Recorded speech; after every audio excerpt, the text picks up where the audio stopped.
this is going to be deliberately very, very easy and simplistic. I'm assuming that everything in my presentation, everybody will know and will be quite familiar with. The reason I'm going through it is just to draw out some issues and remind us of some things that we should already know before Samia goes into depth a bit more later on. So I'll probably only take about 10 minutes, I think. And what we're going to go through is we're going to have a very, very quick review of disasters and disaster risk reduction, climate change and climate change adaptation. So, like I say, I assume that everybody in this room should be quite experienced in DRR, I think, because we're talking about post-disaster recovery.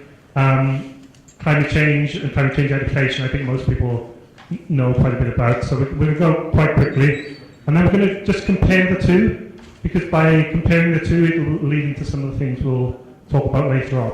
I have a few final thoughts for you on the whole area of adaptation.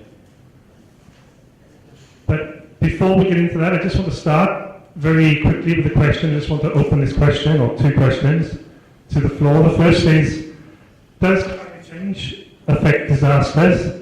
And do disasters affect climate change? So I'd like volunteers to share what do you think about these two questions?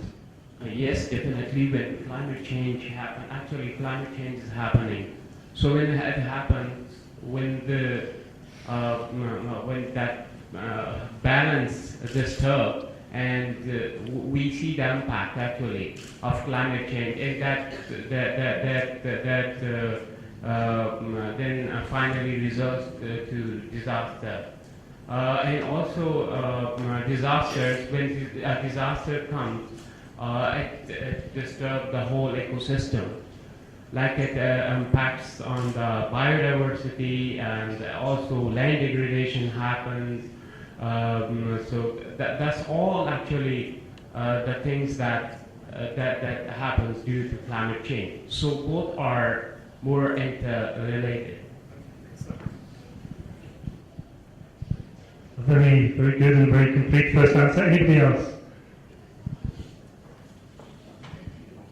I just want to answer the second challenge. Do disaster affect climate? In Indonesia, there is a historical mount called Toba. You have heard of it? In the last eruption, the Toba exploded with a great power, with a great magnitude. Maybe in a volcanic explosion index, it showed the 8th level. So, and the history of Toba creates some volcanic winter that is known in the history as a Toba catastrophic theory, and it creates a volcanic winter. So, if you want to see the movie of Ice Age, that is created by the Toba. Thank you. I'm not sure if the second question is really, I thought the answer was disasters don't really affect climate change. And what he was referring to, that when volcanic eruptions happen, there is a reduction in temperature. That's something that's somewhat a natural phenomenon that's been observed, right? So I'm not yet sure that you can make that correlation. Okay, yeah. So the one that is kind of more common that we tend to think about more often is that climate change can affect disasters, and we'll have a little bit more about that later on.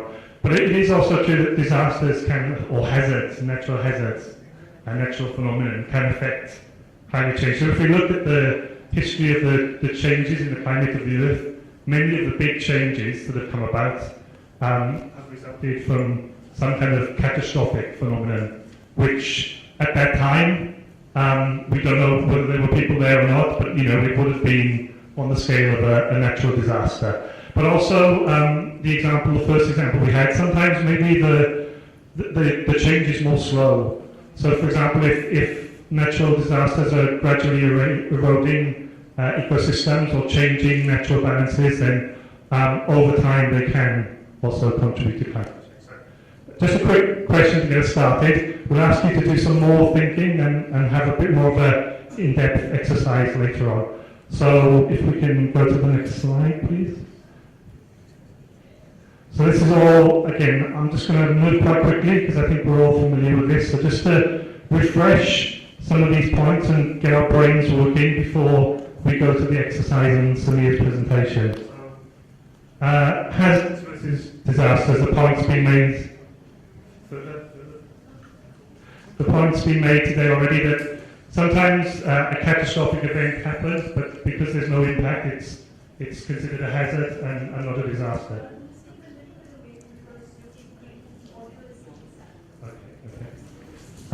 And then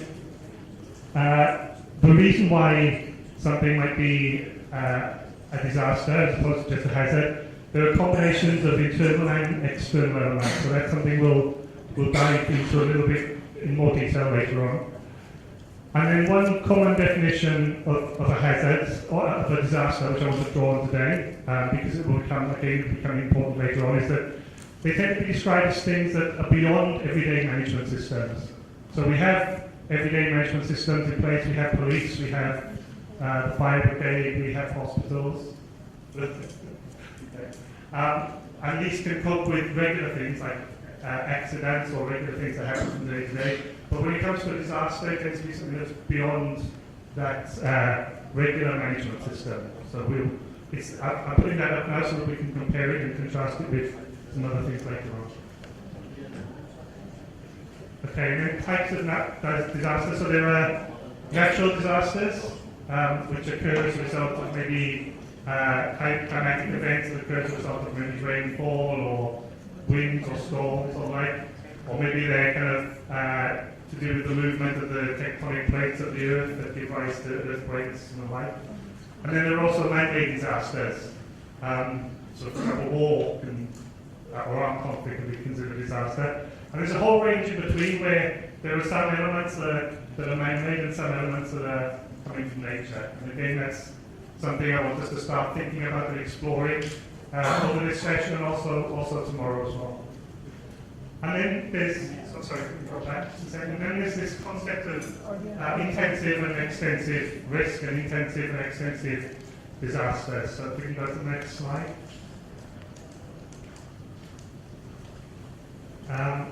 So intensive risks and disasters, these are like the big disasters, the tsunamis, the earthquakes, and they tend to occur in areas where there's a lot of population or a lot of economic activity, and they create big emergencies. Lots of people die, lots of assets are damaged, lots of people missing.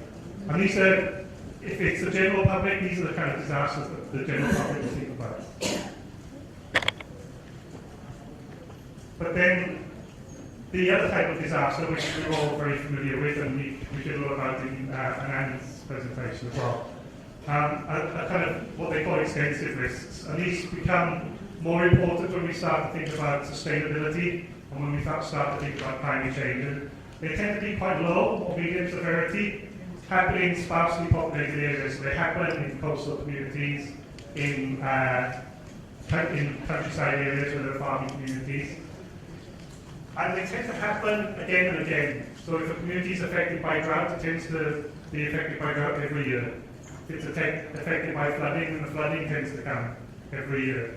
Maybe some years it's worse than others, but it tends to be a repeated cycle. And the important thing about extensive disasters is maybe nobody dies the first time an extensive disaster happens. But gradually over time it's weakening people's livelihoods and people's resilience. So I kind of like to compare it to the medical world. The extensive disaster like the tsunami is like a heart attack or a traffic accident. Maybe somebody's going to die right away. Whereas the extensive disaster is maybe like diabetes. Nobody dies on the first day from diabetes, but if you don't treat it or look after it, then in the long term you become very ill. And the final bit on DRR, just before we move on to looking at climate, it's just the standard model for disaster risk reduction. So we heard from the Pondicherry State representative earlier today on this. There are things that you do before a disaster happens, the things that you need to be able to manage while it's occurring, and then the things that you need to do afterwards. So before it's all about preparation, prevention, mitigation. During it's about managing that crisis and all of the hectic things that are happening. And then afterwards, it's about the relief and recovery that we tend to be interested in. So again, this is shared because I want to compare it in a second with climate change and climate change adaptation. Just very quickly to go through some basic principles. So we have the principle of weather and climate. So weather is whatever's happening in one particular day. Climate, when we talk about climate change, we're talking about trends in the weather that change over long periods of time. Yeah, just to re-emphasize some of these points. I won't label that because I sense this kind of one with everybody. So what can we say about climate change? It's significant and lasting change in what happens. And it normally takes a while to happen. If it happens quite quickly, then it could still just be weather. We can't really call it climate yet. So when we're looking at climate change, we need to be looking quite long term. Climate changes, basically speaking, because the energy balance of the Earth is changing. The Earth has received more or less energy and it's trying to distribute that energy evenly. And the energy is distributed by winds, ocean currents, other mechanisms. And then some of these mechanisms or forcings that can control climate change, we have things like solar radiation. So all of our energy ultimately comes from the sun. The orbit of the planets around the sun can affect climates.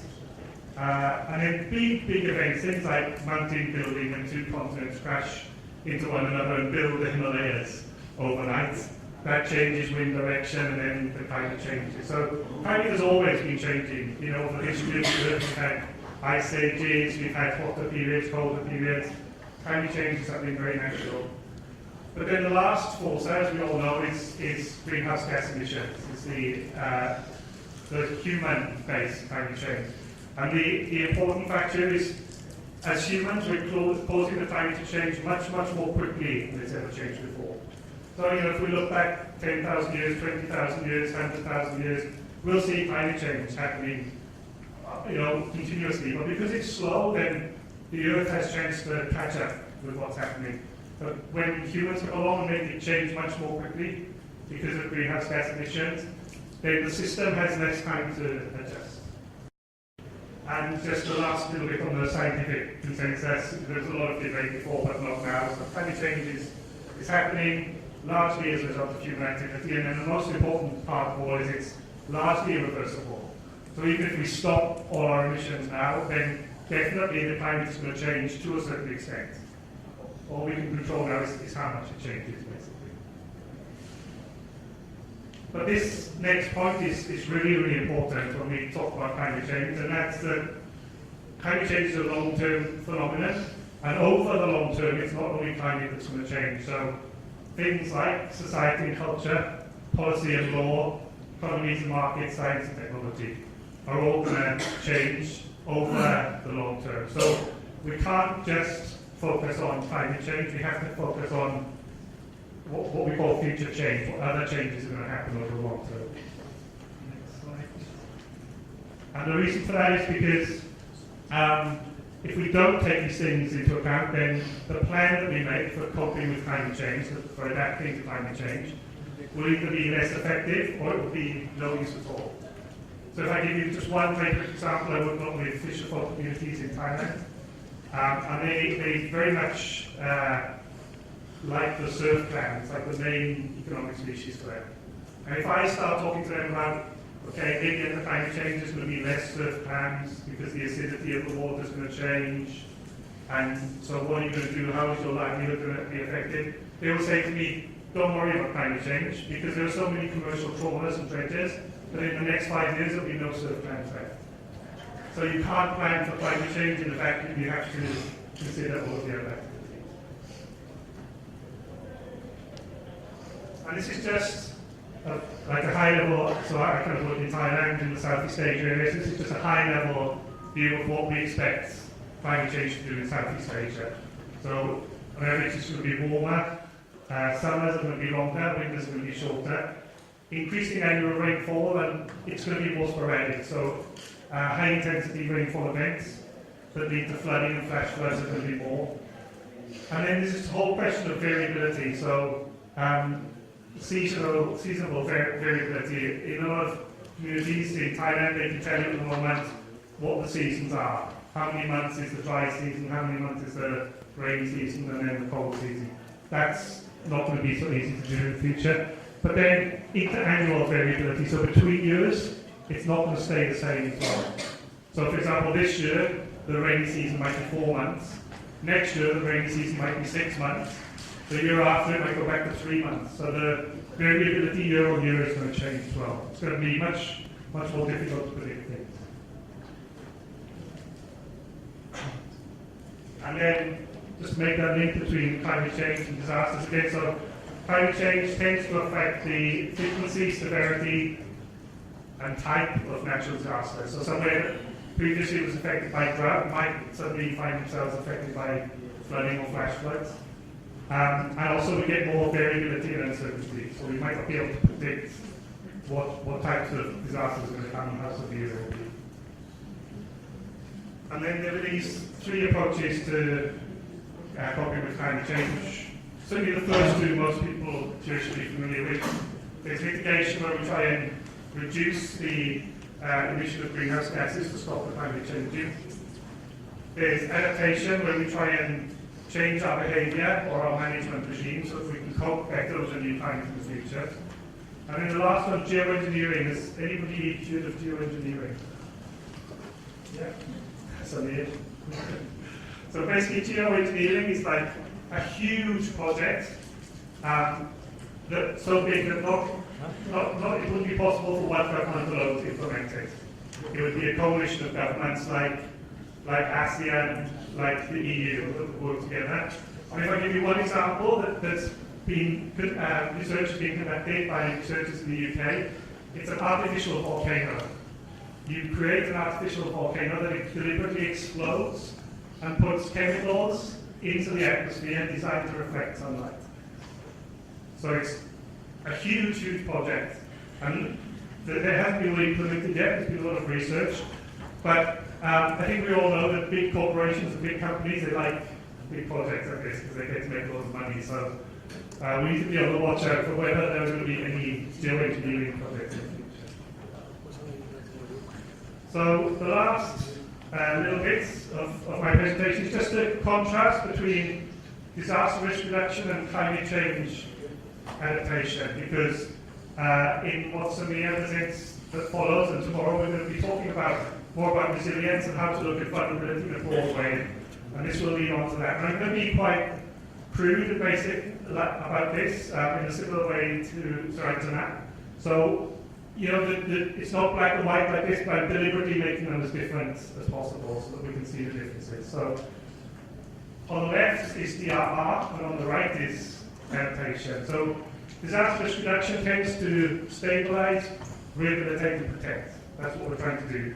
Bring a crisis under control, rehabilitate back to the status they were in before, then protect them so that they don't experience another disaster in the future. But for climate change adaptation, what we need to be doing more about is securing so that future risks don't lower the level of development. Develop people further, as Sir Antoinette was saying, to provide more of a cushion, like in the case of the women's groups, and then to adapt. If we know that there are some things that need to change, then we need to adapt those.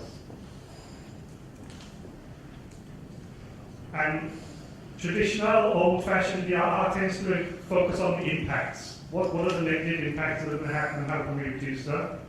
Whereas if we're going to work on resilience more broadly and climate change adaptation, we need to be looking at what are the underlying causes, why are we exposed to risk and why are we vulnerable. So that's another difference, another shift. Disaster risk reduction tends to put in place coping strategies if it's old-fashioned DRR. So things like warning systems, things like building up the banks of rivers to stop it flooding. So we're trying to cope with an existing set of circumstances. Whereas climate change adaptation is putting in adaptive strategies. It's trying to change current ways of life, current practices, current behaviours. And we'll see a lot more about this as we go through the rest of today and tomorrow. And this is an interesting point. If we look at old-fashioned DRR, disaster risk reduction that's been practiced over the years, it tends to put new things in place. Whereas good adaptations tends to be looking at old things that are already there and improving them. If we go to the next slide, I can give some examples. So for example, when a disaster comes along, like a tsunami in Thailand, all these new things were put in place that weren't there before. monitoring the mooring systems, evacuation shelter, command and control, relief assistance and rehabilitation. You know, we suddenly saw all these things springing up and new government agencies doing all of these things that weren't there before. They were all new things. Whereas when we look at climate change adaptation, we really want to focus on these old things that are already there. Things like planning at the local level, how we manage natural resources, how we do town and country and infrastructure planning, and how we collaborate and work together between government agencies, between communities and the government, how we collaborate with NGOs. So there's this broad difference too.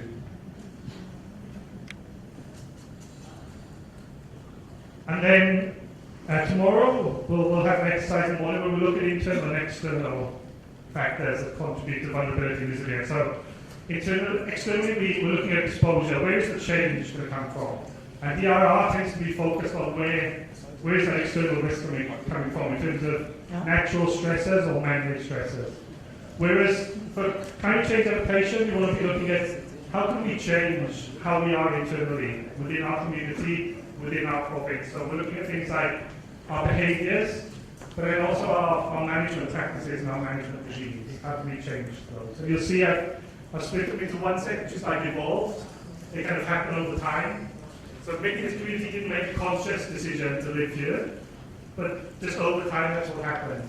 Whereas there's another set that's like managed, which is maybe the management plan of government agencies, you know, where they establish national parks, how they do water management and irrigation. Those are kind of more managed systems that were specifically created.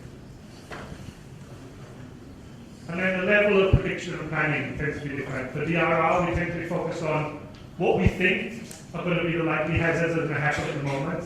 Whereas for climate change adaptation, we need to be thinking a long way into the future about how things are going to change, and maybe the disaster scenario won't be the same.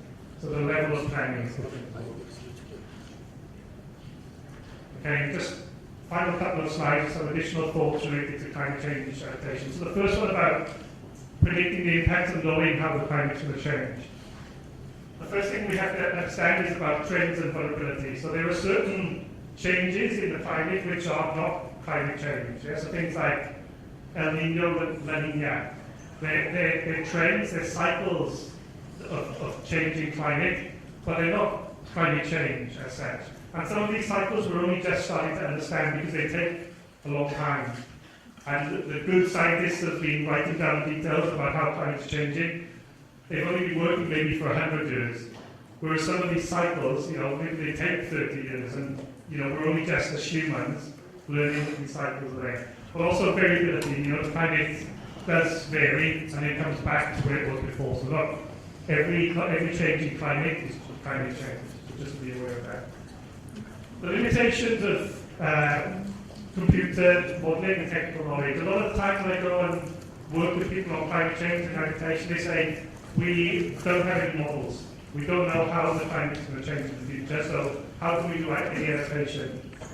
But the reality is these models are just that, they're just models created by computers based on a set of assumptions. And anybody who's done any climate adaptation work will know there are different scenarios involving how much we stop polluting and emitting greenhouse gases. So they're all based on a set of assumptions anyway. And depending on which model you choose, you're going to get different data. So the one thing I would say is don't be too focused on whether you have data or not. It's still possible to act, and you know, these models, they may turn out to be completely wrong. Especially at the local level. So you can get, in Thailand for example, we can get downscaled climate projections to the sub-district level. So a group of 10 villages, we can get information about what the climate change is going to be.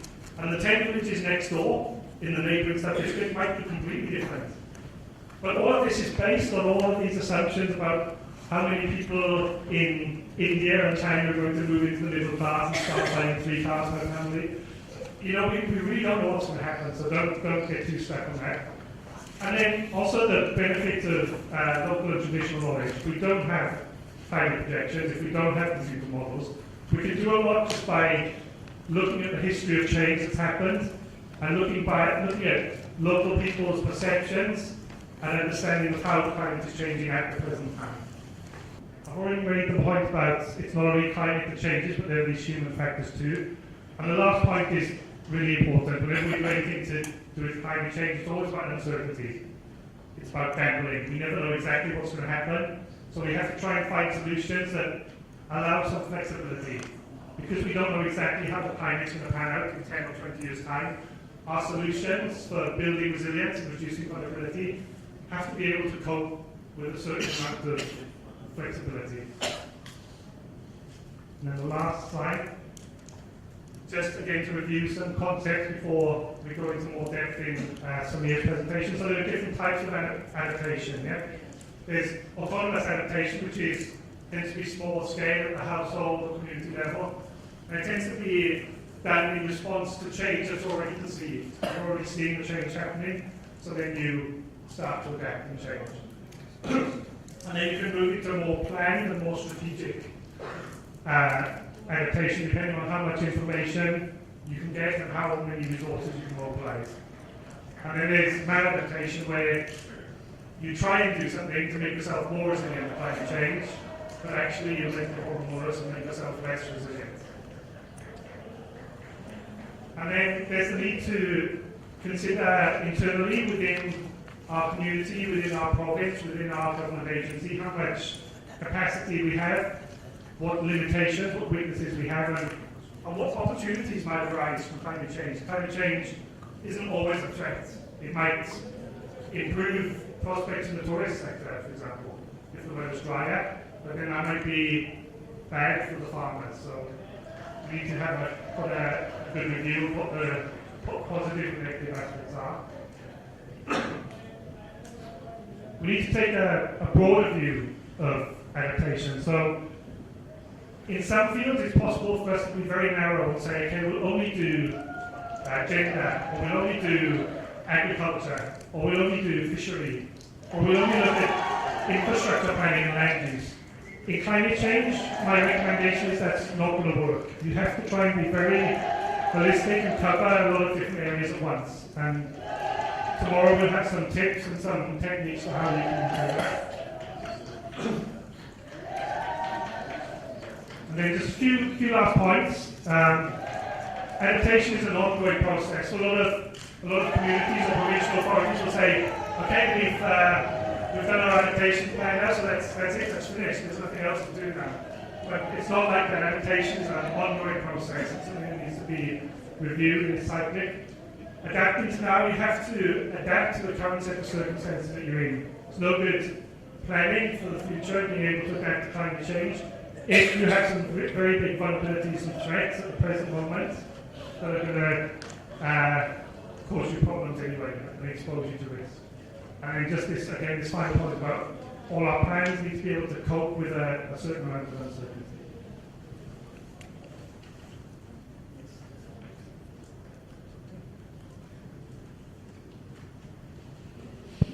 Okay, so that's all I'm going to say. Just a very quick review of concepts I think we're probably mostly familiar with, but just to draw them out and get us reviewing them and thinking about them again before we go into Sameer's presentation.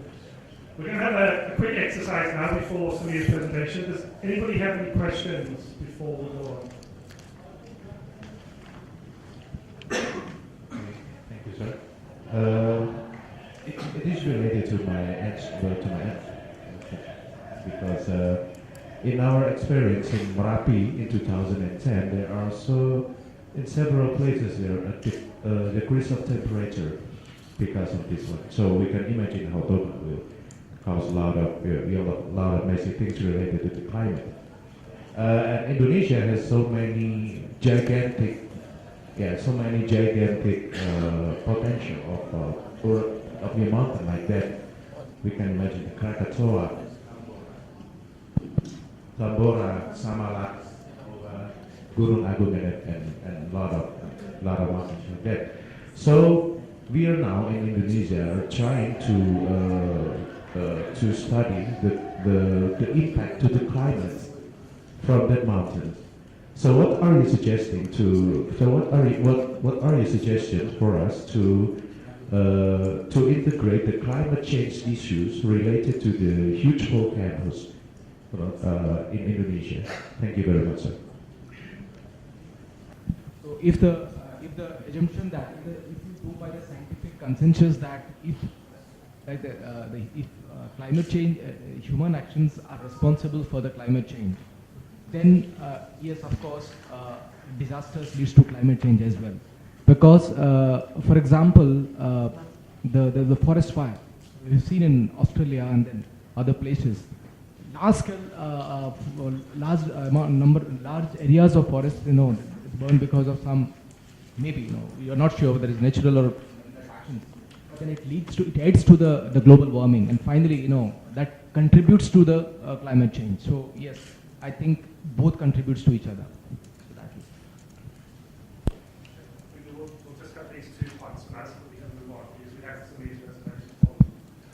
Just say in the case of Indonesia, I think if you have the opportunity to study how volcanic activity is going to affect the climate, especially locally, then that's a good thing to do. I think it's more of a certainty than trying to predict climate change over the long term.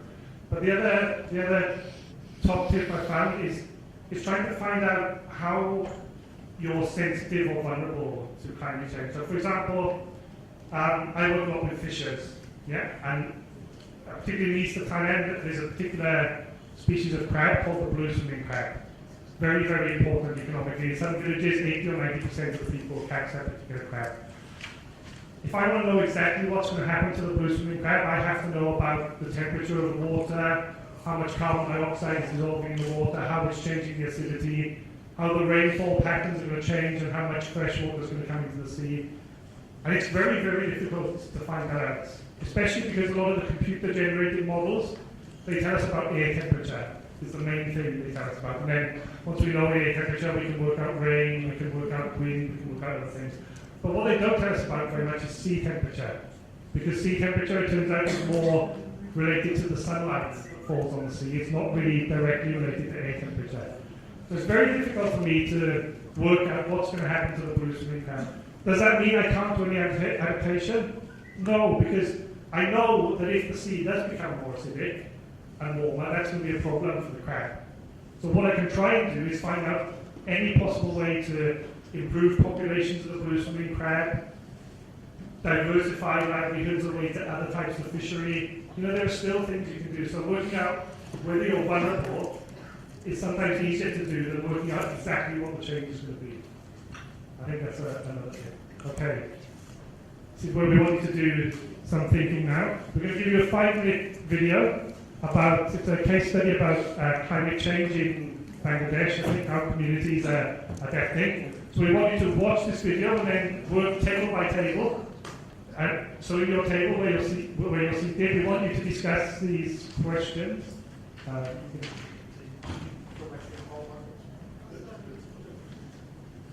So we have these 3 questions. So the first one is, what are the communities doing to make themselves more resilient? So based on watching the film, what do you see? What activities are they trying to do to become more resilient? And we want you to know, do you think they're being successful or not? Those activities, are they working or not?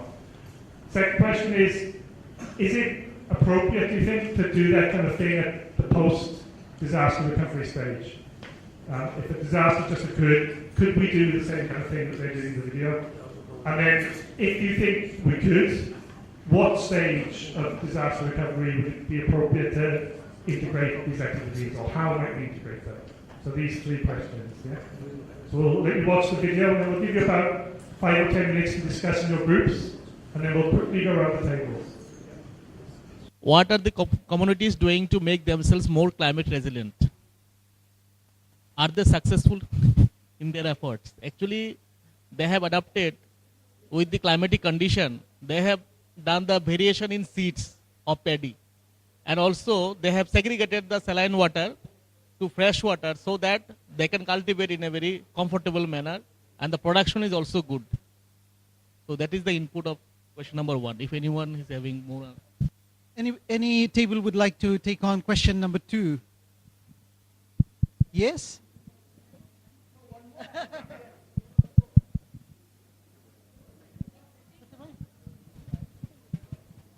Question number 1, no. Question number 2 is yes, yeah. What else more to the... It's only say, is it appropriate? Yes, it is appropriate. So that makes no sense. One point that has been missed out in the first one is also the community is restricting the seawater from coming inside, because that is an important point in the Sundarbans. You know, because of the various tide variation, every day the seawater comes inside and goes back. That is being restricted through the switch gate. That's an important.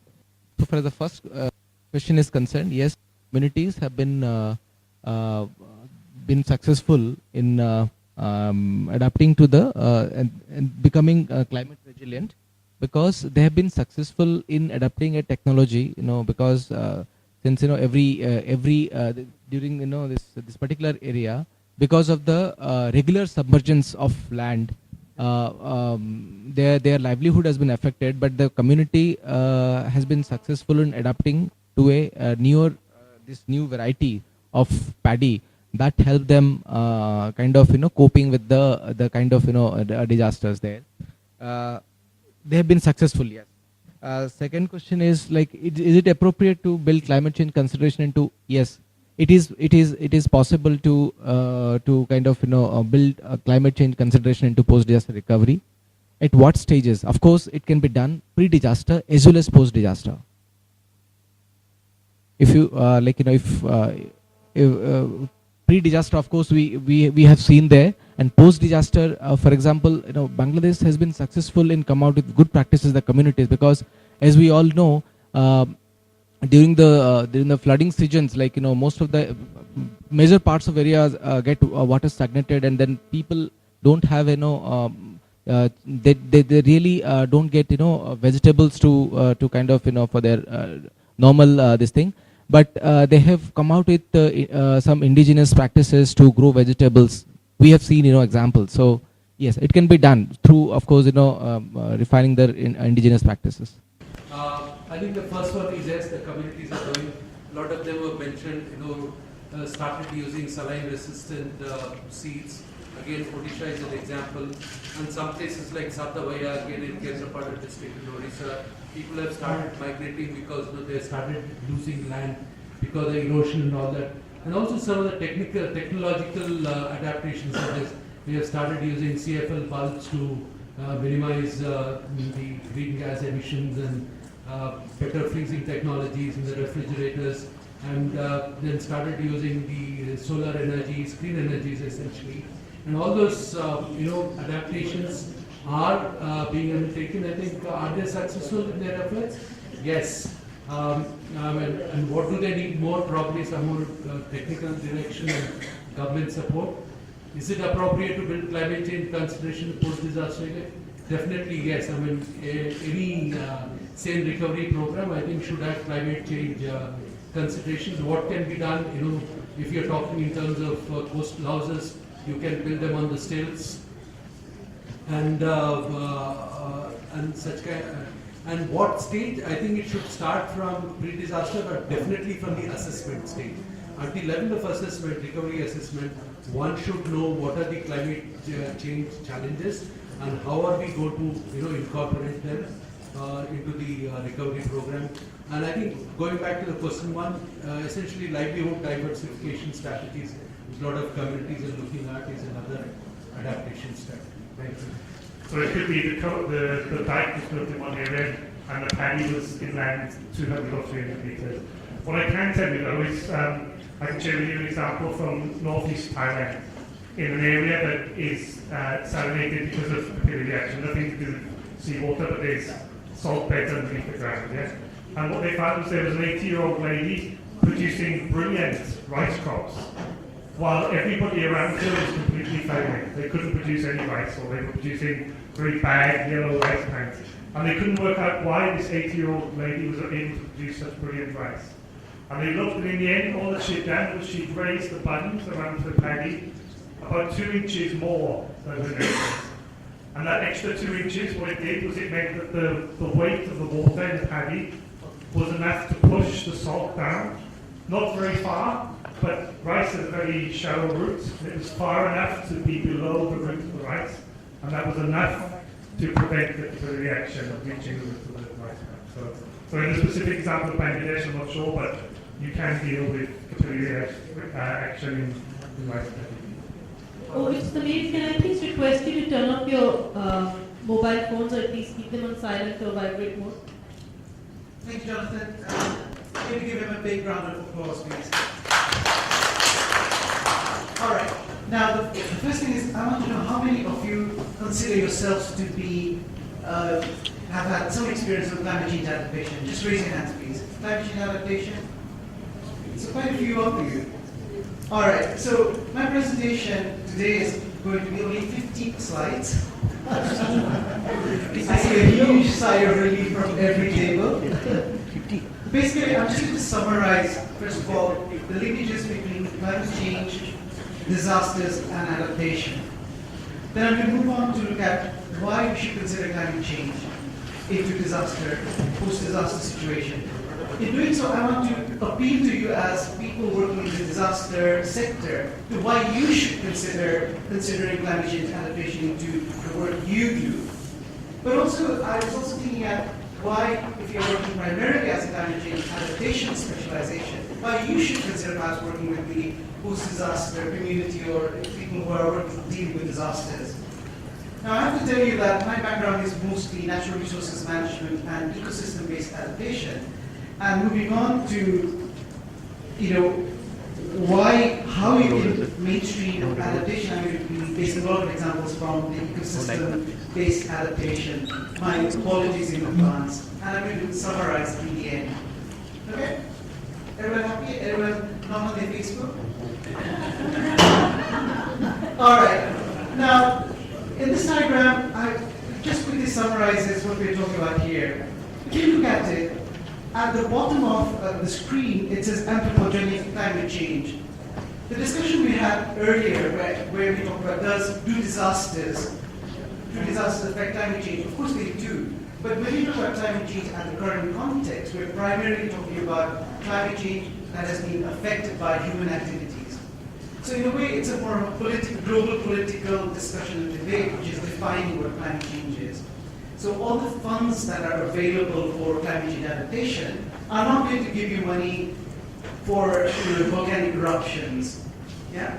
We're talking about northern countries, the more developed countries, emitting a lot of greenhouse gases and their obligation to compensate for the losses they're causing to the more poorer countries, the vulnerable communities through the changes in climate. Now, secondly, when you look at the tables that Jonathan presented on contrasting climate change adaptation and disaster reduction, one clear thing is there's a clear area of overlap.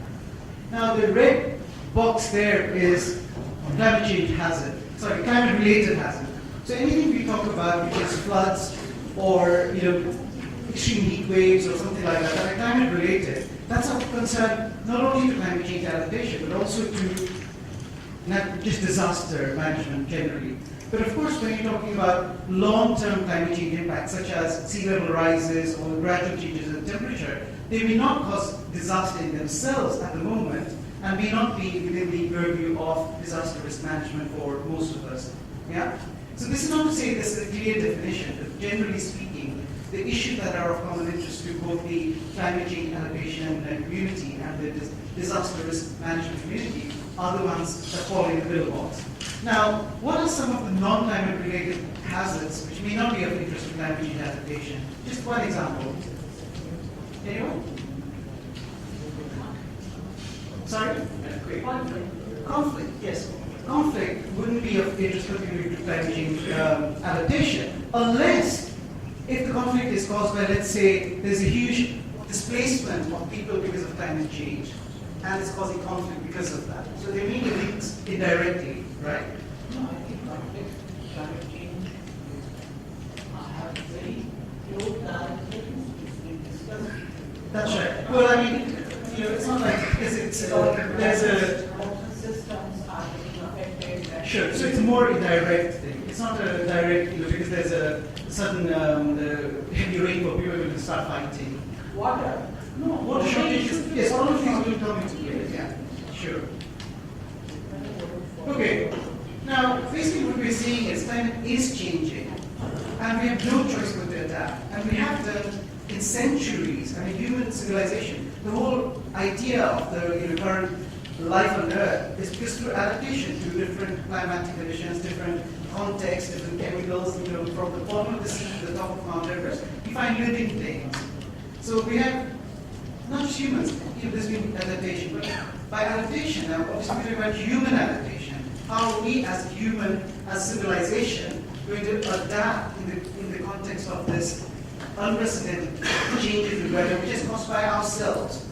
And in this particularly, how are we going to address the needs of the poor and the most vulnerable? And that's really primarily what we're talking about. But we must remember that in the future, when we are talking about changes in climate, they may not always be due to climate change. They may, because the natural variations will continue even when the temperatures are hotter. Yeah?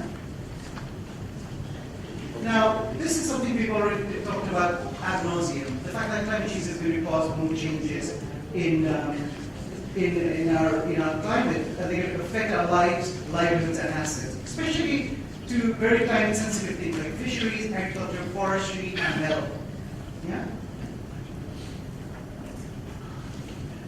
Now, most of you are working as disaster risk management specialists. Now, why should you consider climate change into your work? Now, basically, if you're looking at post-disaster situation, if you're not going to consider climate change, then whatever we are doing may be undermined by the impacts of climate change. I mean, we've already heard examples of if the predictions are that there's going to be more flash floods in the future because of climate change, it would be stupid to try and rebuild their houses. And we already saw examples from Port Jerry where the government has tried to resettle some people out of harm's way. For now, and possibly this is going to have positive impacts in the future too. We also heard how natural resources strengthening is going to be an option, an opportunity which we should consider under climate change. Yeah? Now, if we also don't consider recovery work, they may also have some additional negative impacts when climate change do occur. For example, you may build, let's say, I've seen in certain Pacific countries they have built some seawalls to stop, certainly at the moment the sea level haven't risen that far, but they're getting more high tides. Now when you build a seawall, if you don't do it properly, actually when there is a huge rainfall, it's actually stopping the rainfall and causing localized flooding. And when there are drainages, then basically it's causing further erosion on the island. So you cannot do one disaster-focused implementation of activities without considering climate change, because it may actually exacerbate climate change impacts.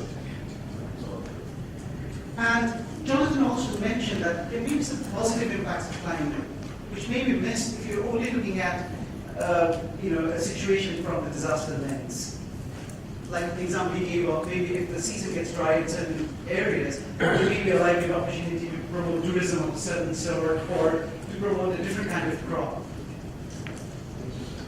Now lastly, one thing I would like to stress is, practically, if you are trying to raise more funds for local communities for their long-term resilience, climate change adaptation is turning out to be one of those cash cows. There's a lot more money being put into it, which is longer term. A lot of the disaster money is very short term. So it may also benefit the climate change community, the disaster risk management community to talk about climate change, because it also means you get access to funds which is perhaps a bit longer term. Yeah? So I'm just being a bit cynical, but practical here. Now, if you're primarily on climate change adaptation, it may also help you to consider disaster risk management to your work, particularly post-disaster. Because, as we heard on numerous occasions in the past few days, when there is a disaster and communities are, they have an option of looking at their livelihoods in a different perspective, they may be open to ideas, such as relocation or trying new livelihood options or new technologies. And in post-disaster situation, you may also have access to a lot more resources which you may combine to look at climate change adaptation in a more holistic sense. A lot of the climate change adaptation projects, unfortunately, tend to focus very much sectorally. So you have projects which are, trying to make agriculture more climate resilient or infrastructure more climate resilient. But in a post-disaster situation, you may have an opportunity where you have a lot more projects and a lot more funds, and to be able to look at the whole development issues in a more holistic way. But we must remember that whenever we are working on any communities, we don't just try and put our agendas on them and there's no coercion directly or indirectly as a result of it.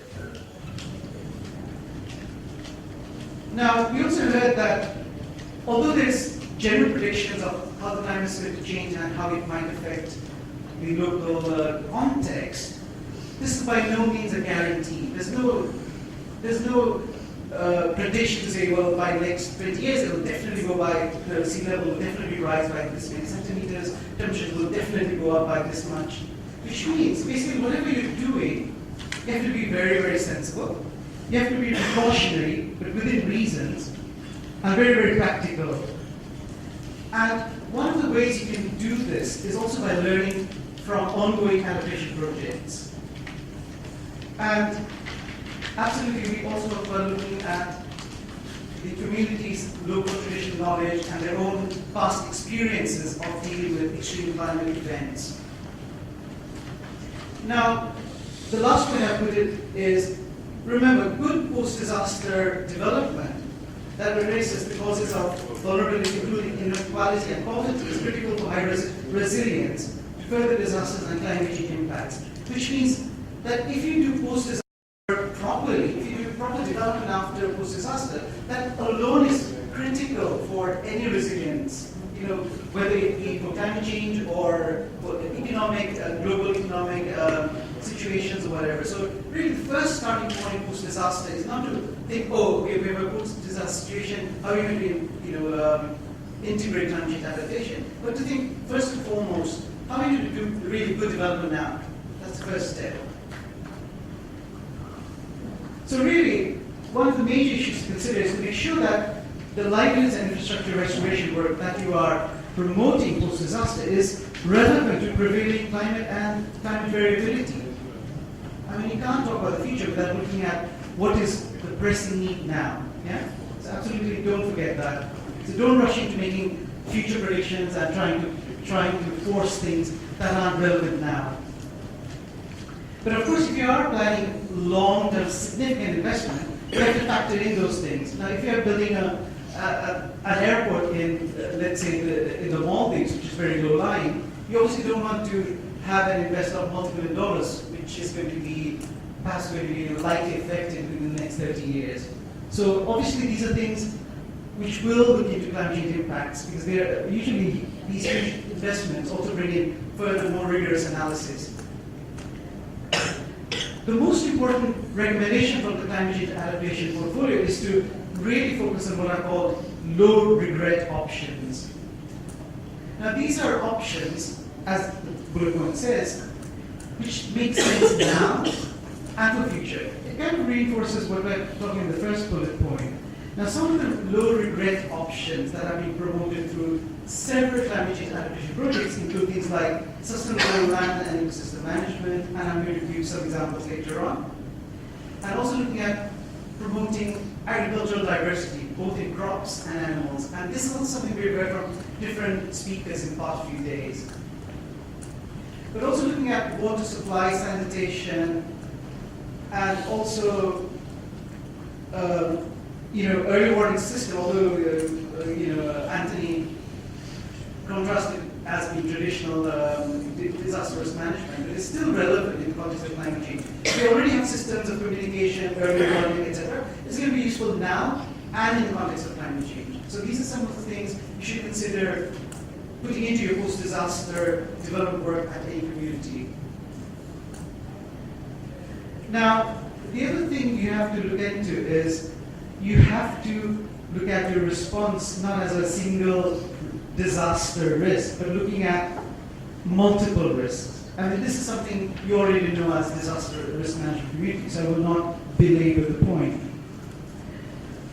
And it's linked to that point, the second point about looking at the climate issue in a more holistically rather than a disaster-related issue. For example, in Uttarakhand, because there's been a major flooding event, when you're doing a post-disaster planning, I mean, you don't just want to focus on the flooding. You know, if you ask the question, is there going to be more flooding in Uttarakhand because of climate change impact? You may say, yes, there is. And if you focus on having your post-disaster activities purely focusing on floods, you may forget that during actually the dry season, it may get drier in Uttarakhand. So whatever activities you promote there may be suboptimal. It may actually be economic adaptation, as Anthony was mentioning this morning. So don't just look at the lens of one disaster. Look at the climate change and holistically. And it's also something different speakers have already mentioned. There's always an opportunity to integrate local knowledge with traditional knowledge, and we heard that from examples from also different speakers during the past 2 days. But one thing you have to remember is climate change impacts in communities may not be just because they themselves are directly affected. As we heard, when we're talking about a post-disaster situation, we're looking at a whole range of linkages of communities to external world. You know, to the markets, to the financial services, to the government, to hospitals, which may not be in their immediate settlement. And in the same way, when you look at climate change impacts, you cannot draw a line and say, this is the community I'm working with, so I'm only going to look at the climate change impacts here, because when in fact, let's say the banks are going to be in your settlement, and if your settlement's banks are going to be washed away by floods because of climate change impacts, then this community will also suffer. So you do have to look beyond the immediate narrow boundaries of your community when you're considering adaptation issues. Now, one thing you have to remember is whenever you're planning climate change adaptation investment, there may be a huge need for a lot of money, but we are always faced with very limited resources and very limited time.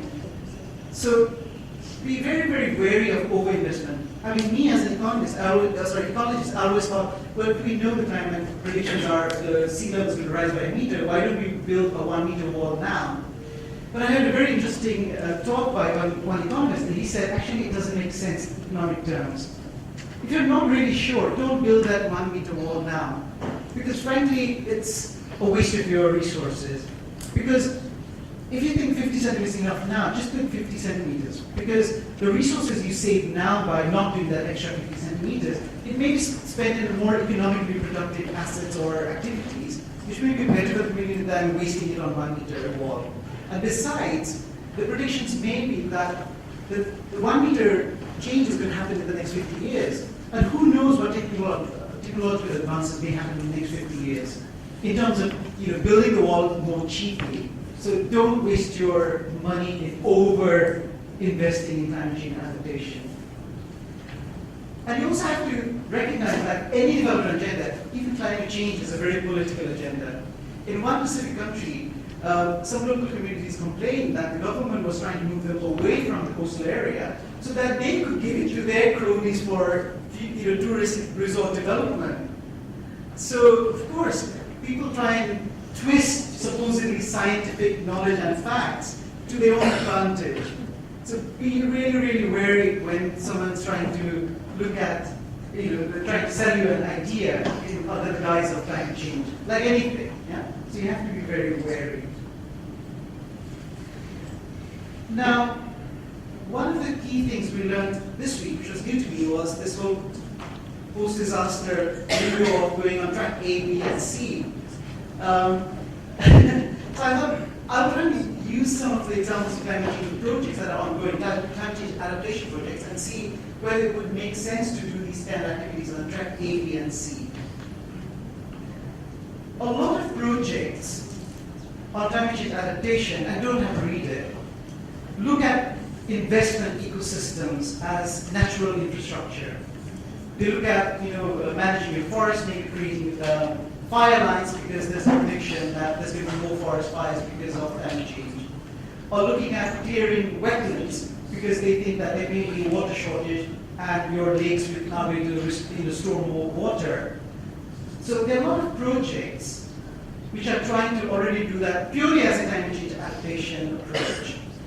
Now in a post-disaster situation, when you're trying to think of something quick to perhaps involve communities in terms of food for work or cash for work activities, which is going to be a win-win for communities, but also a great investment on climate change adaptation, these are some things I would urge you to consider as something you're worthwhile doing and worth doing. Yeah? So these are some things you might want to consider under track A. So basically learn from other ongoing adaptation projects in your country to really get the ideas to start working on track A. But of course, these resources, as we heard, the local communities depend on, the forests they depend on, the wetlands they depend on, which means it also makes sense in terms of wider diversification under track B and C as well. Yeah? Too many words, don't bother reading now. As Lazima mentioned in her presentation, in fact, a lot of work done under any post-disaster situation cannot be neatly classified as the track A, B, or C. Now, take for example, a small country of Kiribati in the Pacific. Now, if you look at immediate or medium-term problem of food insecurity caused by climate change, because that's a predicted thing, and how it's linked to climate change and food insecurity in Kiribati is, firstly, the fact that salt water, like in Bangladesh, is coming onto land and affecting their water, so it's affecting their crops. But secondly, the predictions are that there's going to be more storm events, which is going to block shipping lanes, which ferry a lot of the water and food into the country. So basically, when you look at some of the adaptation, let's say there was a major disaster, major cyclone. So some of the things you might want to do is, do the same things we are doing under a climate change adaptation project now, promoting alternative livelihoods, more fish aggregating. But there's also a more longer term thing about declining rural. Now I want dignified migration for my people, so I want to invest really heavily on education, long-term good English language skills, international level education. So they've really made a conscious effort to invest in education. And they didn't purchase land in Fiji, so it is an eventual relocation. That's where they're going to go, part of the operation. So when you look at post-disaster situation, of course, you don't want to limit to just one set of activities. You might want to start supporting all sorts of activities. And this all depends, obviously, on the resources you have on hand. Yeah? Now, I think like Lazima also mentioned, looking at track A, B, and C, you might also have to use some caution. Now, I'm going to give an example from Mongolia. In Mongolia, UNDP is supporting a project which is trying to restore water resources in Mongolia, which is going to be affected by climate change. So they are going to support a project which is going to restore forests and wetlands and support wildfire management, which is the yellow box there. Yeah? So this is just under normal circumstances. Now let's say there was a very significant winter which caused a massive disaster in Mongolia a few years ago, which caused deaths of lots of animals. Now, you could say that ecosystem restoration work you could do under track A, but if we stick to a very rigid definition that track A is only something you can do in the first few months, in Mongolia you may not be able to do the ecosystem restoration, wetland management until the winter is over. Yeah? So what I'm trying to say is all the concepts and the things we learn, we have to use it within the context of the country and the situation. So in summary, so if we don't consider climate change adaptation, basically we're going to lose. And the post-disaster recovery, if we consider climate change adaptation, there are lots of benefits to be had, and we've already discussed that. The way to do it is to really focus on no-regret options. And a lot of the ecosystem-based work that I illustrated make very good start, and I'm saying that because that's my area of expertise. And always use approaches, ideas, theories with caution, and always be willing to think outside the box and be creative. So that's the end of my presentation. Thank you very much. So, questions? Yeah. If there are questions, I will not answer them.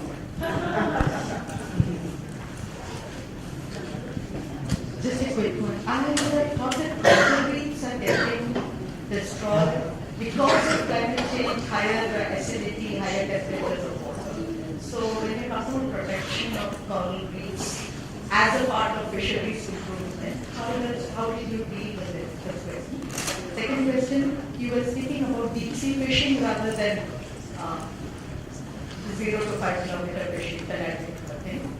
If you're talking about deep sea fishing, then it talks about very heavy investments in terms of boats. So how did you deal with that? And fish aggregating devices, did they really work? Because when we tried it out in South India, it was not very successful. So how did you deal with that?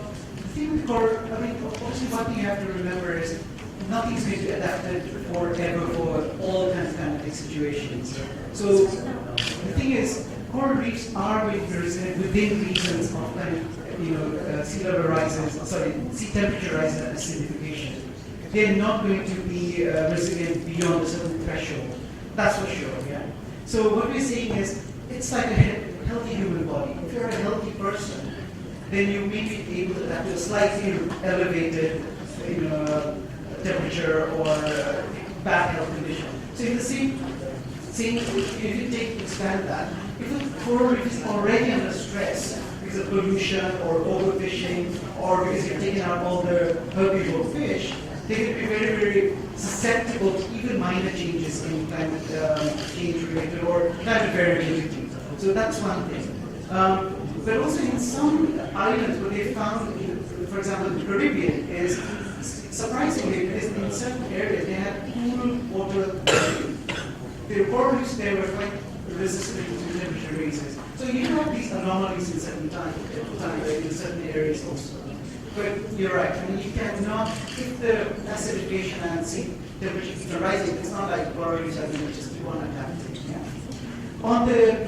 On the issue of deep sea fishing, in fact, the island we're talking about is actually, it's a coral island, fringy coral island, which means it goes very deeply into deep sea immediately, so it's not very far off. And on the facts, it's already been tried and has been proven to be successful. Now, the only thing is, you don't know how many more can you add, then really not have the nutrients. I mean, that's the thing.